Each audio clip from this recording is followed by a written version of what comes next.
water. It's important to hydrate. You gotta stay hydrated. I guess you need your beans too, but all right, well, I am waiting for the holiday honks to start rolling in, and it seems this time of year, y'all get a little reckless out there. So if you see some really good ones, make sure you send them my way. I do have some good ones for the day.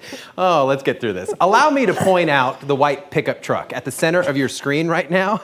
I can remember saying probably 1,000 times that you should never make your traffic problems everyone else's problems. Obviously, they found themselves in the wrong travel lane there, but that doesn't mean you get to go over the stop bar on a solid red and place yourself in front of the main traffic. Oh, and now they're also blocking the crosswalk. Absolute mess.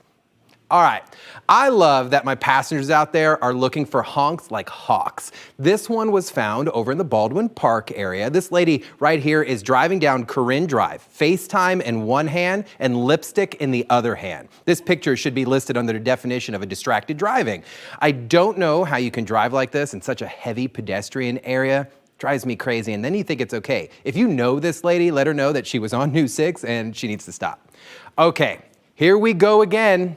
Same coffee place is now making its third appearance here on News 6. And I understand making a quick stop for coffee, but why does it have to come with a side of ego? I don't get it. Obviously, I'm talking about this white car right here, improperly stopped in front of the store. Should I add that it's blocking a handicap parking space, facing the wrong way in a travel lane? Oh, and left unattended?